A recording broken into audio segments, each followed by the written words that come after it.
Hi everyone, welcome to HeyJuni and to another episode of HeyJuni Unplugged. Today we're going to talk about childhood trauma and how it affects women's, females, and young mothers' mental health. I have Nora with me. Hi Nora, I have Chris with me as well.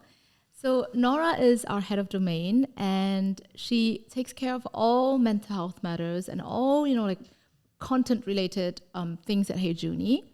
And Chris is our listener, and she is actually the heart and soul of HeyJuni. Thank you guys for being here. Thank you for having us. Well, at HeyJuni, we welcome open, honest, and heartfelt conversations. It's because we are exactly like that. We are all individuals that honor and that welcome, vulnerability. And we allow ourselves to actually be open and true about our own feelings and life stories. Because our mission is actually to break barriers, to challenge the stigma about mental health, and to create a space that is safe and supporting for everyone else to share their own stories as well. If you feel related to what we do and are interested in HeyJuni, visit us at www.heyjuni.com. Starting with this, I want to actually read something to you guys, which I found while kind of like researching about this topic. Let me share it with you guys, okay?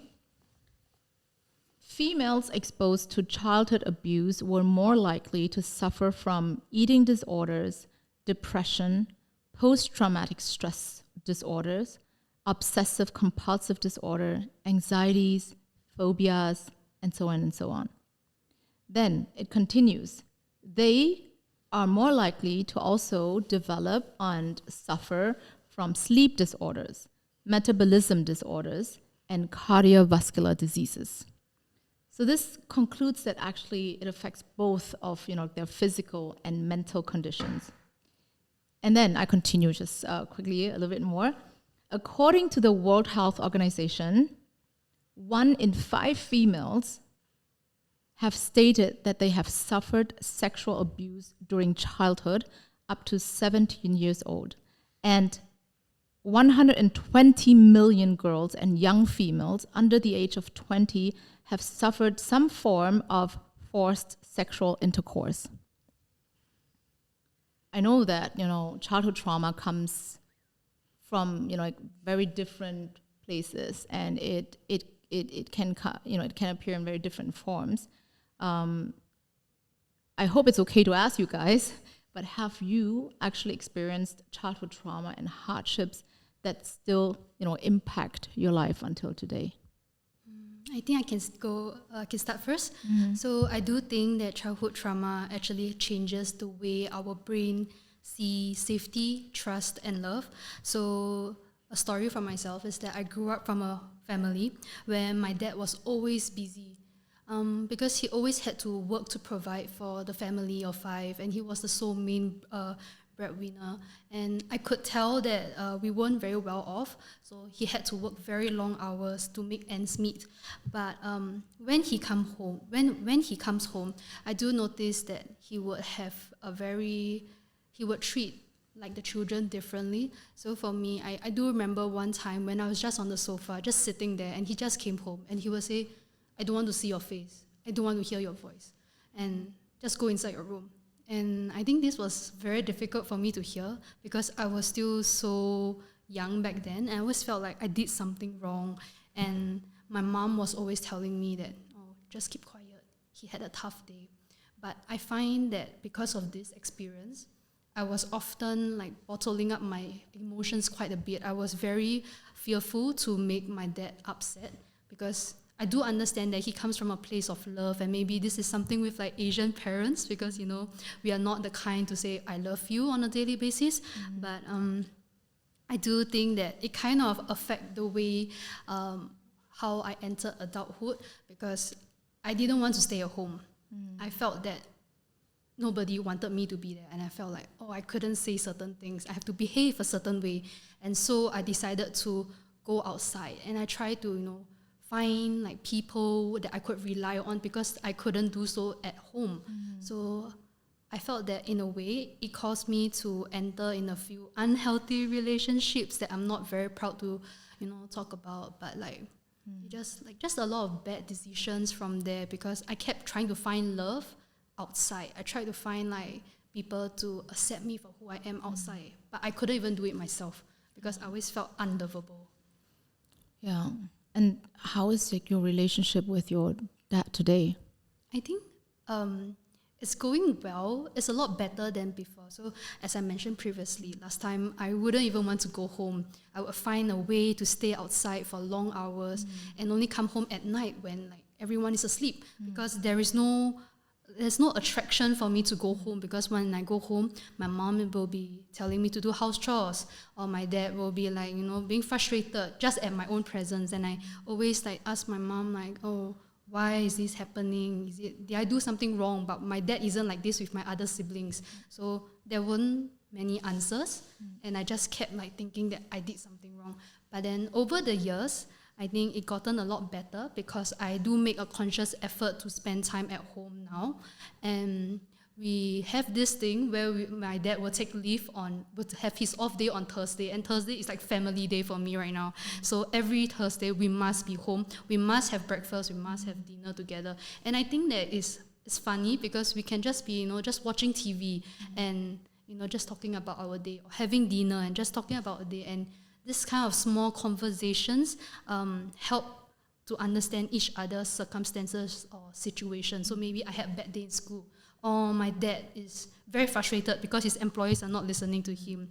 I could see things from his point of view better, and I try to remember that he is coming from a place of love. Maybe he's not the kind to say, oh, I love you so much, do you want this? He's the kind of person, if I say I like this particular food, like youtiao, he will buy youtiao every week for me, and I will eat until I'm tired of it. But the way that he brings food on the table is the way that he shows his love to me. And it took many years of trying to get this in my brain because it was very difficult for me to say that, oh, my dad liked me. I always felt like there was something off. Maybe he preferred my brother because he's a son, or even my younger sister who is 10 years younger. And because, she's still small, she's still like the baby in the family, yes, then everyone can forgive her. But I, as the eldest, I should show like the example. Yeah. But I can imagine, right, like as a child, when you experience this type of maybe like rejection, it feels like rejection maybe. As a child, you usually don't understand that. Of course, it took you years and years and years until you are able to reach to that point where you can puzzle things together and say, okay, like my dad was working really hard and he didn't have the time and space and the emotional kind of peace also to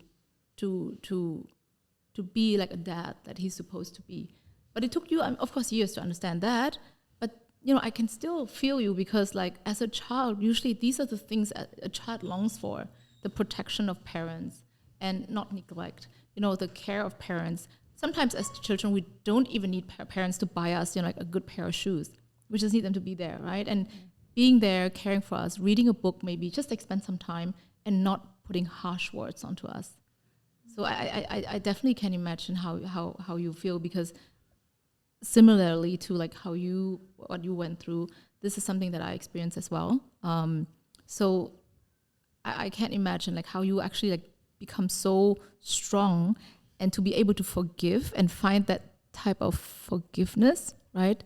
And to face it and to try to analyze it as in like, okay, actually, this is how my dad was, but maybe he still loves me because of this and that, and his way of showing love is just different.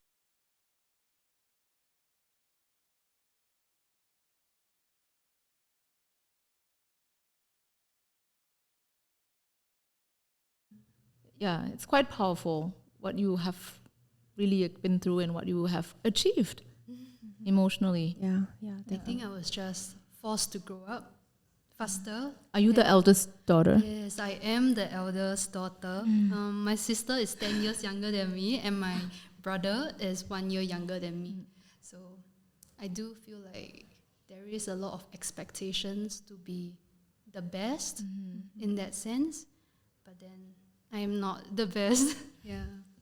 Don't say that.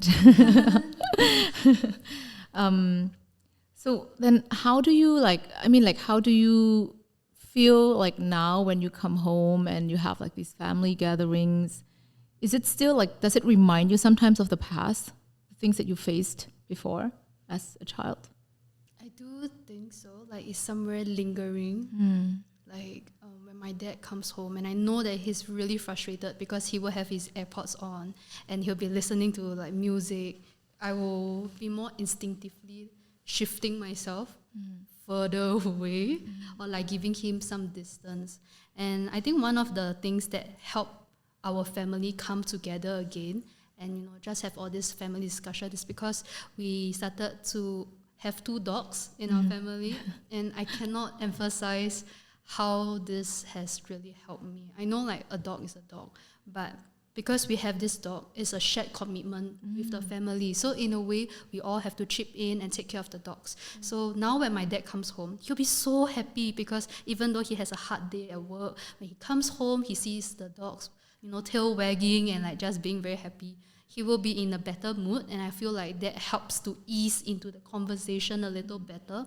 And we don't really have much to say, but then he will always ask, "Oh, have they eaten or have they pooped?" Something very insignificant, but then it's just it bonds, right? It bonds the family. I do feel like this was one of like a very big motivation for us to even talk to each other, because back then we would just stay in our rooms. I'm not sure about like kids nowadays, but like my brother and I will be hiding in our room using our phones. We just keep quiet, and then we'll just like try not to make a fuss because my dad is working really hard, and we don't want to be the extra reason for him to be even more frustrated. So I do think that now we are slowly getting out of the room, sitting on the sofa, watching TV, and just having a conversation. And it feels really silly because I always felt like when you watch TV, you see like the families, they're always on the couch, they're always talking, they're always smiling. But then for my family, I felt like it took years before we got to this state. Yeah, kind of like it took years for your family everybody to be present and having an interest in each other at the moment and having some bonding moment, right? That's meaningful. Yeah, it's interesting because like childhood trauma, like I said before, right, it can come in so many different types and forms. As a therapist, Nora, like what is the most type of trauma that you actually see when your clients come and talk to you, and especially of course the female clients?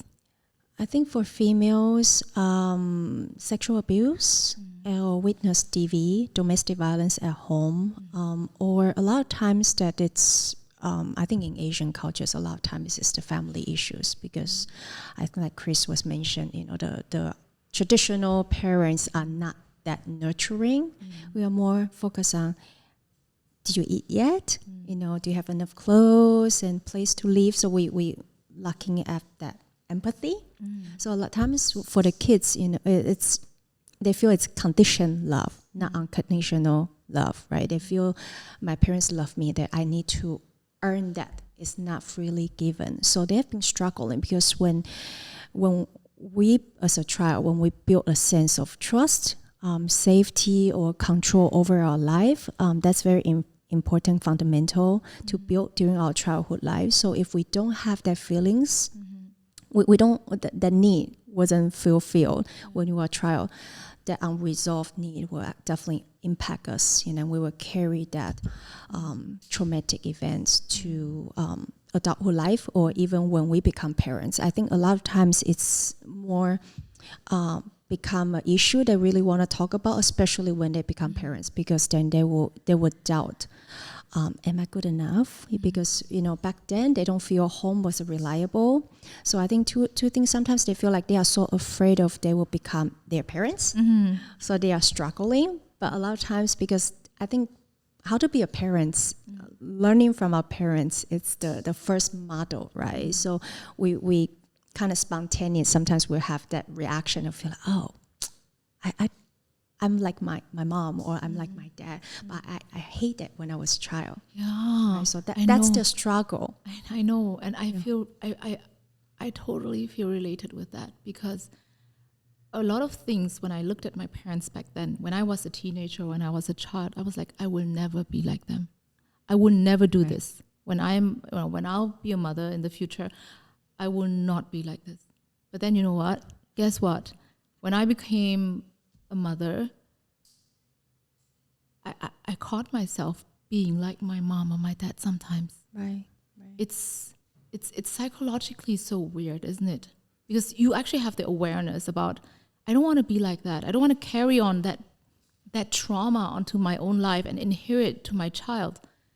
But somehow as a mom, I caught myself, like screaming at my son, which like I was never like, I always condemned it, and I don't know why I'm doing this right now. I think sometimes, because I think a lot of times our parents are our role model, right? They are our first role model, I would say, other than teachers, right? They are our first role model. So sometimes we kind of learn, and also the whole family dynamic, how the whole family, how your parents deal with the stress, manage the challenges, the atmosphere of the family. I think a lot of times it depends on the level of their control or how they manage the stress, the impact, how we observe them, how we learn from them, right? And I think the other one is during our childhood, when we don't feel that need being safe, like trust, we kind of doubt our ability to, right? I think no mother or no parents are perfect. So it's not just us that we yell at our kids, right? But sometimes we second doubt ourselves because we don't feel we are good enough. We never feel we are not good enough because we never built that foundation of being loved, unconditional loved. So we always feel like we are not doing good enough. Maybe our expectation is not realistic, and that will impact, right? And then impact our belief that we can be a good mother and we can still deal with stress, or we can still deal with the conflict with our kids while I'm being a mom. Yeah. Hey, and thanks for saying that, Nora, because, like I realized something, and this is something I also shared with Hui, my husband, right? I've always told him that actually, we never with other things in life, we would always go to a school, we would learn it, and we develop skills, right? Or we have some natural skills, true, but like we still go through a school and learn something. Whereas as mothers, parents, you don't really go through a school where you learn the skills, when someone tells you what's right or what's wrong. You learn it from your parents, like exactly like you said. So I mean, thanks for saying that. It makes me feel better, because you're right, like there's no perfect mother or no perfect father, no perfect parent. And even like me, I mean, I'm working towards, becoming a better mother every day for my son, but I'm not perfect. Yeah. And it's okay, right? Not to be perfect.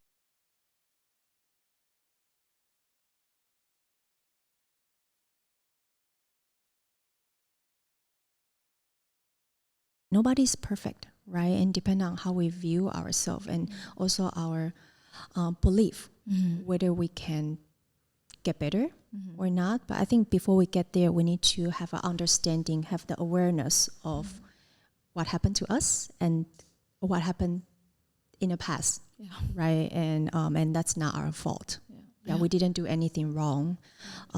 We are aware of it, and then we accept it. But how we process the feelings or how we process the unresolved traumatic events, maybe it's not trauma for other people if that happened to them, but that's how we feel, right? And that's very how we perceive them. Yeah, very subjective. Being And thinking about it, right? Like when you shared about your parents and your dad, you also probably don't know where his trauma came from and why he behaved the way he behaved. Because like when I think about my mom, so we are Vietnamese by heritage, but I grew up in Germany. So when I lived in Germany before I moved to Singapore, right, and especially as a child, like I compare myself a lot to German kids and how they live their lives, and looking at their parents, comparing my parents with their parents as well. Because like for example, my parents they they are, very traditional in a way. Well, my dad more, but my mom less so. But still, like, they actually carried on their trauma from their lives as children growing up during the Vietnam War. Yeah, I want to elaborate a little bit more on what Nora said earlier about, how you carry on with the trauma during your childhood, and then you doubt yourself, being parents as well. And then when you are parents, like, depending on your life circumstances, it's very very difficult for you to realize when you are parents already what you do right or what you do wrong.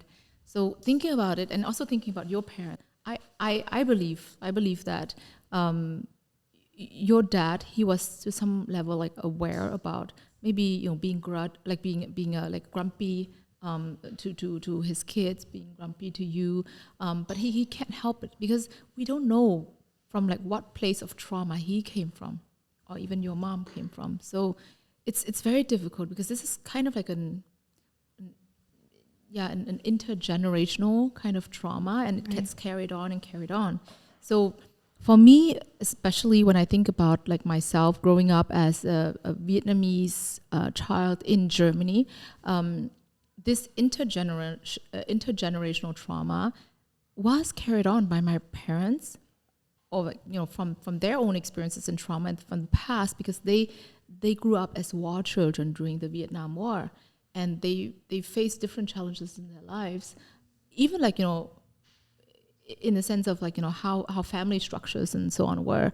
They carried it on to put it on to me, because growing up in Germany, right, like in Germany, German families are very different to Vietnamese families. They the kids have more freedom. They have more freedom of choice, whereas growing in my family, it was all about traditions, following kind of like rules all the time. And especially like for my dad, he it's about like whether you abide to all of the rules that he sets, or you're out. So it was very, very difficult for me as well. So for me, then I realized, like, I don't want to carry this on. Like, if I have children later in life, I don't want to become like that. How do you guys actually see this? Because I mean, I know Nora, you have kids, like 2 kids, and you also grew up in Taiwan, an Asian country where traditions play like a big role, right. And then you moved to the US, right? For like a long time. You've been there for a long time, and you spent, I don't know, half of your life in the US. Like, how do you actually see this this differences between like the intergenerational trauma? Yeah, I think definitely, like for example myself, right? I think my parents' generation back then in Taiwan, they feel like if you study hard, if you go get a good grade, go to good school, that means you will have a successful life. Mm-hmm. So I think in my generation that it's even a school too. So if you're good students, you're a top 1 student, means you will have a successful life. That's a definition of a good kids. You listen to the teacher, listen to the parents. But I think during that whole childhood life, then my academic years, I think I was doing great. I was the like model students. But to be honestly, that's one of my, I would say, trauma to me, maybe not to other people, but I think take into culture into consideration, like after I moved to the US, right? So I think I see how other people grew up, right? And I think that's definitely the emotional stress and all that. So I think for me, it's I learned the culture from the US to see how they parent their kids, and the parenting style and the parenting style I had, right? So I think I try to learn from both cultures. That okay, I don't want, when I was little, I didn't want them to treat me like that. Academic is the only thing you need to focus. So I think when I'm a parent now, I'm more like, I think develop more like a comprehensive skills in your life. It's more important than just focus on one event. So I think even though it was pretty stressful and traumatic when I grew up, it's impacted me a lot emotionally, and I would say socially as well. But I think right now it actually helped me to view differently. Okay, this is not what I want, but I'm not saying I am not falling into that pattern. Sometimes I do. I think having that awareness and have the opportunity to see what other cultures, US or here we are in Singapore, what other cultures parenting, different parenting skills, different styles, and definitely helped me to shape how I parents my own way.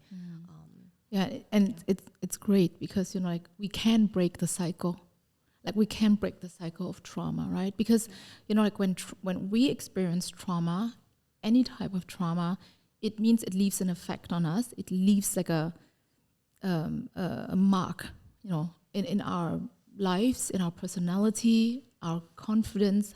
It was a long way, actually, like how you said, like it took you years to actually kind of like come to the understanding and to be able to fully see how, like your parents were the way they were, and how, it is, no, I don't know if you agree, but it is the type of coping, right? Like to try to analyze what you experience and then to come to understanding it, to process it, and to actually allow yourself to kind of like process and grief, and then come to an accepting point of like view where you actually allow yourself to forgive. Nora, thanks for sharing that, and I think props to you, because I mean you broke the cycle. I mean, I know, like I know you as a mother. I've seen you as a mother of these like 2 little boys, and you are doing a great job. Yeah. When I had, Max, my son, I didn't want to continue, like moving, on with the trauma and inherit it somehow to my child. Like I didn't want that. I this was very, very clear to me that this is a life mission for sure. But yeah, having these like feelings internally still, fighting with my demons, it's still there. Yeah. So Chris, like I don't know how you can relate because you're not a mother, but you are a female and you've been through all of these hardships as well.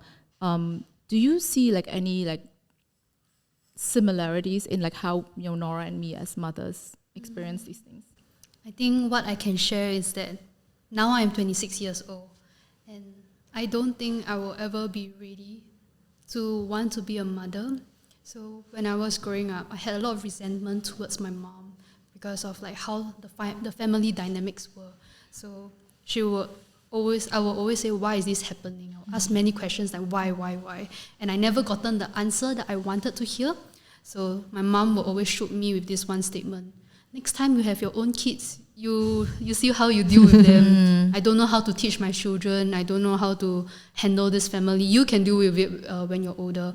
And I think when I was like, I had the belief that I will not be like my dad. I will not be like my mom. So I always had the dream that I will be like a great mom, because I would not want to, cause this frustrations and all this like trauma into my kid, because I had it while growing up. I am not going to pass it on to my child.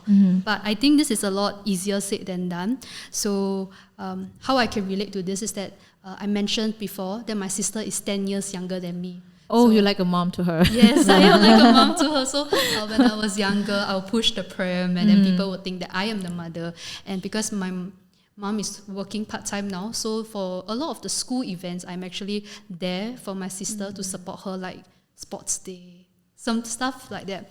But I do realize that the tone I use to speak to my sister isn't what I envision myself to be. So how I speak to her is that it's a lot like nagging at her, like, why are you doing this? Hey, you need to, do your work. Why you not studying? Can you like don't be like this? And I realized that without like realizing, I'm doing the same thing that my mom did to me, and I'm doing it to my sister. And I can see how she resents me for it, and like she'll be like, you're just blah blah blah. And I feel like I really need to work on this. But in a sense, this makes me feel very like not confident, because I feel like if I can do this to my sister, who's like 10 years younger than me, I feel like I could possibly do it to my future kids. And I don't want to be in that position, so I don't feel ready for kids. And I know like there's always a saying that you will never be ready for kids and you'll never be ready for motherhood, because life throws you at that. But Yeah. I am very scared to even take this step because I know like at 26 years old, I do see some of my friends, they are already like building their lives, getting married. Oh my God, so many people are getting married this year. But I feel like even at now, even though I'm in a stable relationship with my boyfriend of 5 years, I don't feel like I'll be ready to be a mother. And I'm not ready to have a family. I'm too scared that the same thing will happen again. And I think that this kind of like uncertainty lingers around, and I'm not sure how to deal with it. I know like, you take things as they come, but do you really want to take it when it comes? Because you're not ready for it, you're not prepared for it. And like social media poses a lot of this kind of like, I want to say unrealistic expectations, because I have seen quite a few videos where they talk about gentle parenting. Like the way that you want to convey a certain message to your child, you can say it in a different way such that they think for themselves and they will react in the way that you want them to. And wow, there's a lot of like things that gentle parenting is, and I wish that my family was like this growing up, because I do see how it can positively impact the children. But this is easier said than done. It is, yeah, So it is. social media is like telling you like, oh, how perfect the life can be, but realistically it's very difficult to reach there. Right, It right. is. And also I think like it's our dream to be ideal parents, Yes. right? But that's why it's so-called dream, right? And I think we tend to avoid all the negativities in our lives, or I don't want to do things wrong, or I don't want to have any distress or stress. I don't want to be a bad mom, right? But what's the definition? We are human beings. As a mom, right? We are ourselves too. So I think it is okay that we are not perfect, and we all have our issues from the past, like our parents, right? So I think as long as we have the awareness, and also we self-care, we take care of ourselves, right? We don't, there are a lot of need that we are not being met when we're kids. Right now, it's a good time for us to take care of ourselves. And this what Chris shared just now, it is a form of self-care, right? Yeah. It is coming to a decision to to find out what's best for me. Like I might not be that perfect mother that I wish and I dream to be, or what I wished for when I was a child. So I don't want to live that trauma again. I'm just gonna, have things more under control here. And I mean, it's a decision for everyone, for Right. each individual to make.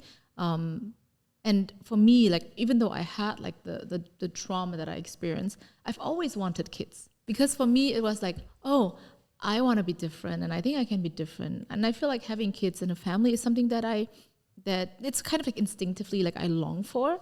But it's like you said, you can go that way and say you don't want children because of what you experienced in the past in your family, or I can decide to actually have children and live it differently. So it's all about like coming to a decision, to a conclusion of how you want to design your own life. And there's no right or wrong, right? It's just about deciding for that and taking care of yourself, like Nora said. Right, because there's no right or wrong, right? Yeah. Having kids or not having kids, because where we come from, I think that's definitely total okay, right? Yeah. But Chris, like, I feel like you are this very generous person towards your parents, truly, because there was a time where I felt a lot of resentment towards my dad, and I think to a certain extent I still do, because I can never let go of the things that happened in the past.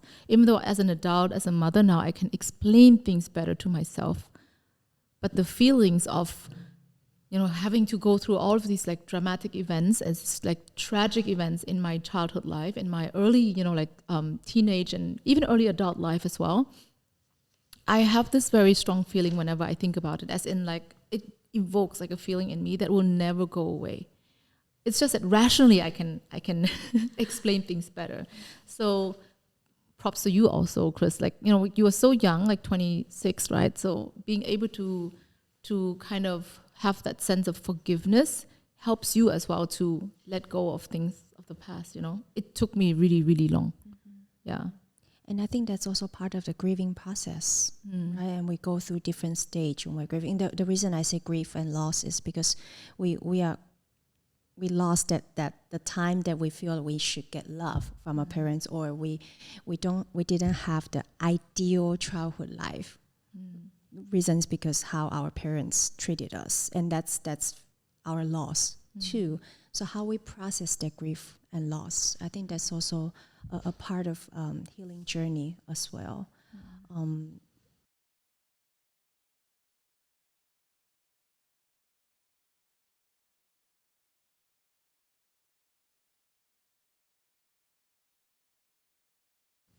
Yeah.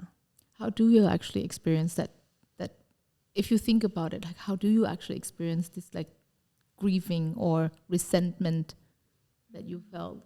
I think to put into some context, even though like the family dynamics weren't always as positive or as like warm as I have always hoped, right? But one thing that stayed constant was how I saw my father treated my mom. It was always like the ideal couple, the ideal relationship. So from young, I saw like how reliable a partner could be, and so that in a sense, I was kind of searching for something like this partner outside as well.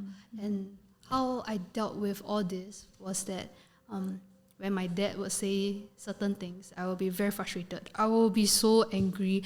I will be so angry until I cannot like speak, and I will start crying because like as a child, you're not supposed to speak, against your parents. You're just supposed to take things as they come. And I'm not sure, maybe this is like a very millennial mindset, but like I wouldn't really speak against my parents. I'll just listen to what they have to say. I'll just keep my mouth shut and I'll just go back into my room. And then in my room, it will be like that place where I'll be like, oh, why is this happening? I'll be very sad and I'll be very angry. But then after a while, you realize that your parents are not going to come in to give you the love and comfort. So it's like you start to think back like, oh, why is this happening? So I try to answer the questions that I had for myself. So like maybe my dad was having a really rough day, but then he unintentionally like vented upon me, and I just try to accept things as positively as I could, because like I know that my father really came from a place of love. It's just that with work, okay, so he wakes up at 5 a.m. and he only comes home at like 10, 11 p.m. And I don't know why he needs to work so many hours, even though he's like just working at a bakery. But then like I felt like the long hours was really difficult for him. And when I turned 16, I decided to go work myself. I was going to see like how difficult was it in the outside world, like why was my father reacting this way. So I wanted to put myself in his shoes. I went to work. My first job was working at Boost Juice Bar. I was, cutting fruits and like making juices. And I started to work for like 12, 13 hours shift. And I realized that, wow, I'm really tired. When I go home, I don't want to speak to anyone else. And like it kind of helped me understand my dad a little better. And like another part-time job I did was intentionally to work at the same place where my dad was working at. So I mentioned that he worked at bakery. So I went to that bakery and I worked there. And I could see like how he was this like sunshine boy, trying to get customers to buy more bread. And he was like very happy. And, it's not easy being in the service industry, So you have to put on like a happy face and you speak to your please customer. everyone there, you right? have to be like the people pleaser. So I get that when you get home, you want to take off this mask, this facade, and you just want to be yourself. You just want to do nothing, and any small little things would like trigger you off. So I try to reason out why my dad was reacting this way, and in a sense I understood. So I kind of know better of what I can do, and that helped me to emotionally think like, okay, he wasn't saying this because he really don't want to hear my voice.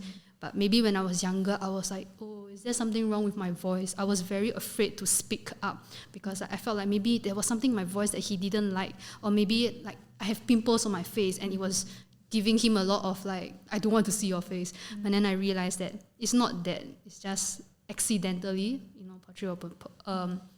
he just vented upon me. So I tried to accept it. You develop these complexes. It's so like psychologically so interesting. Right. When your dad says, I don't want to hear your voice, I don't want to see your face, you associate it and you blame it on yourself. Like you actually find like the flaws on yourself to explain why dad is saying something like that to you. It's Yeah. I try to work on it. Like because I really, really keep like emphasizing to myself, he is coming from a place of love. My dad does love me. It's just that I have to figure out how and why, and these are the questions I wished my family had the discussion with about growing up in an Asian family. You shouldn't expect, like words to be said so explicitly. It's more of like how like they show their love inexplicitly in a sense. And during the entire like explorative like process of this, where you come to realize that, oh yeah, actually my dad shows love differently. But during the entire like explorative process, did you have anyone to help you process that? I think I used to, talk to my best friend about it. I would be like very sad, and I would be like sending her long messages and be like telling her, why is my dad like this? Why is my mom like this? Why is my family like this? Why are we not like that ideal perfect family? But then I realized that I was treating my best friend like a doormat. And a lot of things, if you think about it, it's not something that other people can tell you. Maybe we can guide like your thought process, but at the end of the day, it's the decision that you make for yourself. So if I were to continue like living in resentment, I can tell you at 26 years old, I will not have like the same relationship that I have with my father. And then we will just be very distant, and like, I won't be at home. Like there needs to be a commitment to, try to improve the situation instead of blaming the whole world. Because I think like you can blame all you want, but if you do nothing about it, things will stay as it is. And I think I read this quote, like how sometimes we can be on a like rocking chair, like how you can keep thinking about it, but you're just rocking up and down, and you're not moving anywhere. And life tells you that you need to move forward, you need to reach for the betterment of life. You should be like working towards like the ideal life that you want. So that's the mindset. That is so noble. Yeah. and I see a beauty of a resilience from a young lady here. Yeah, totally. Right? I'm getting like goosebumps when I'm hearing this because, because I think you do a lot of, like, you try to understand, you try to accept the situation, right? And you understand what's going on from your dad. You try to reason for him, and you even in person start to work when you were 16 because you want to experience how his life looked like. So that's all I think that's all the coping skills. That's part of the coping skills you have. You're trying to understand, and you're trying to make connections, the meaningful connections with your father, and you try to see what you can do to interact with them differently, right? Or how can you view things differently? I think that's very amazing. That's also the whole thing is that you show your resilience. You had the difficulties, how you bounce back, how you cope with it. So I think, it's very amazing.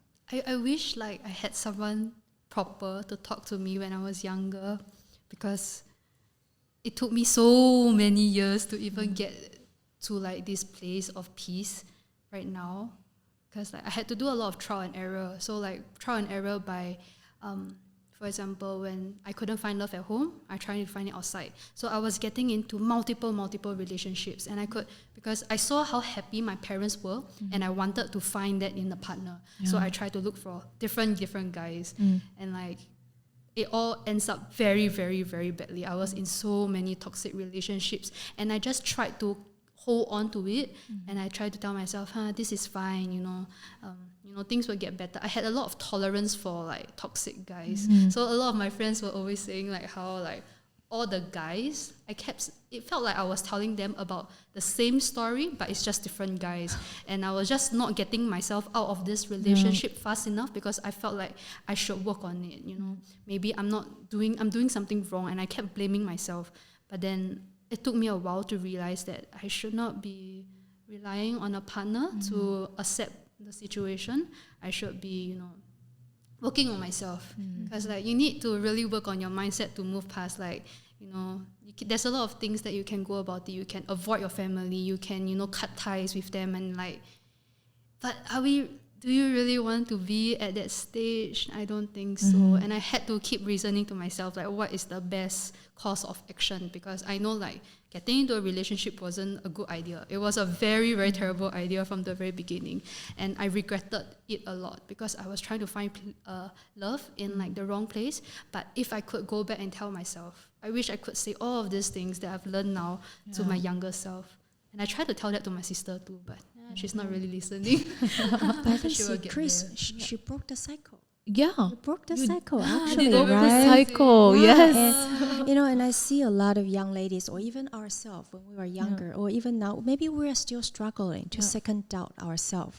Am I the one that did something wrong? And did I do anything wrong? That's why they treat me like that, when it's actually their issues, not our issues. Yeah. Right. Yeah. So I think that's definitely, a lot of people are still struggling. And I think myself too, I still have the feelings that, when people say, hey, Nora, blah, blah, blah, blah, my first reaction, spontaneous reaction is, did I do anything wrong? And I will try to blame myself. But I think later on, when we have better coping skills, the empowerment to process it, we kind of realize sometimes it's not just us, it's the whole situation. But it's very spontaneous because the trauma we had, we first reaction is, did I do anything wrong? It's internalized. It's a habit. It's a habit, right? But you broke the cycle, Chris. Thank you. Yeah. And you can be very proud of yourself. And it's true, like we're never too old, actually. Even if you say, like, it took you years and years and you wished you had that person to help you realize, that, hey, it's not about me, it's not my fault. And I shouldn't be looking for love elsewhere because I'm lacking the love at home, right? Like, you wish you had that person who would have told you that. But I think it's even more powerful that you found it yourself. You found these answers yourself through, like, self-discovery, like analyzing the issue, even trying things out that, even like trying things out as in, like, going into these, like, many relationships and fail, it is part of, like, realization and discovery. Yeah. Yeah. I think it's also part of your healing. Like when you say you try to tell your sister, right? But she's like, I think because she needs her own journey to realize. I think it's not about me telling you about the right way to do it, but it's more of you figuring things out yourself. Because I can say, like, 1,000 words, but if you were to experience it yourself and you were to figure it out by yourself, it will be a lot more meaningful, and you're more likely to listen to the advice. Yeah, so I think as a parents, that even though we had trauma, but it doesn't mean that we want nothing traumatic happen in our life. Life still have a lot of challenges, right? And I think what we can do for ourselves or for the kids is to provide a secure and reliable place so they know they can safely explore the world. And we can safely explore the world. And by the end of the day, when they come home, they know there's always a safe space for them. Yeah, we want to create a place to live and not to survive. And thank you so much for sharing your story, because I feel like it is a very personal story. But you're so brave. It is very brave, because, like, throughout the entire conversation, for me, I'm always thinking, like, oh, am I sharing too much? Like, I'm always, like, having these, like, self-conscious thoughts. But I'm really grateful that you are actually, like, sharing so honestly about what you went through. And I think it helps you to process things as well. Like, when we talk about it, each time talking about the problems that we have actually helps us to realize one more thing that we had not realized before. Yeah, express the Right? validation, validate your feeling. And I think what Malia said very, very well is you can choose not to have kids, right? And we chose to have kids. There's no right or wrong. And it's, even though, like, you process your trauma, and then you feel like you are heal, it doesn't mean you should have a kid, right? And we are still healing every day. Yeah. It's not like this healing process has stopped. Like, as when you were young, you had, like, so much resilience to go through all of these kind of troubles, inner troubles that you feel. It's just not, like, from outside. It's really, like, your inner world and your emotional world that you had to fight with. And as a young person, you are definitely very, very resilient, Chris.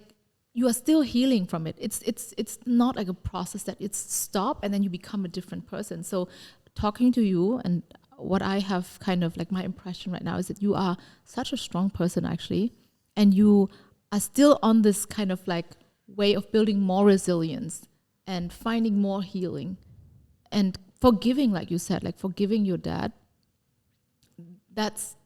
That's definitely something that you can only do when you are more mature on your healing journey. Yeah.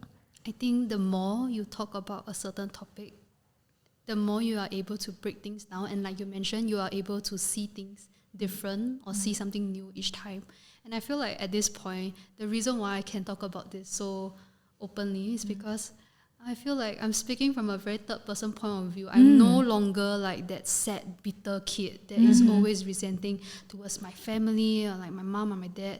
I'm just like, oh, so this thing happened to this person. And like, okay, now I'm in a better place. And, we're having like a nicer family time together.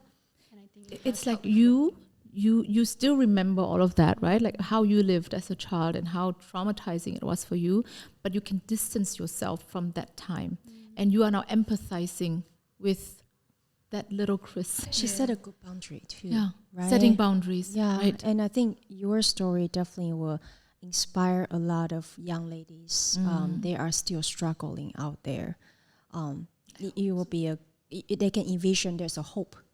Because a lot of people, they don't have that support system, or they don't have that strong, the high resilience to help them to bounce back quickly.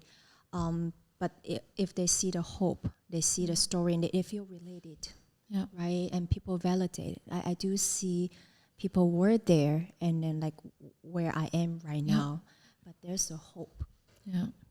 Yeah, I can be like her too, right? Like seriously, Chris, like you're sharing this will inspire a lot of females out there, because like Nora said, like when they watch this and when they hear your story, they will feel like, oh, I wanna get to that point, and I wanna do well for myself too.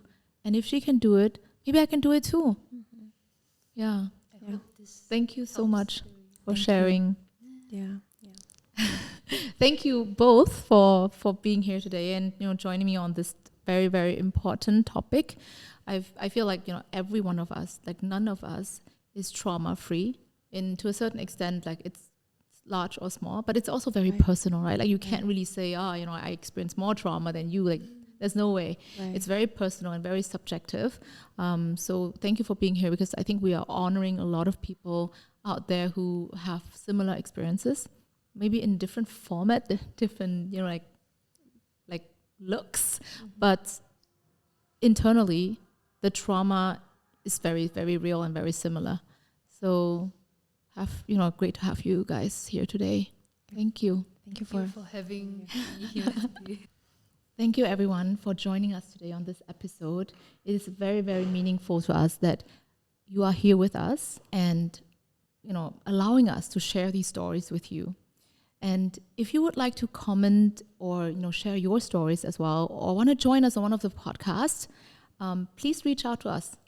Write us an email at contact@heyjuni.com. Looking forward to hearing from you, and see you at the next episode.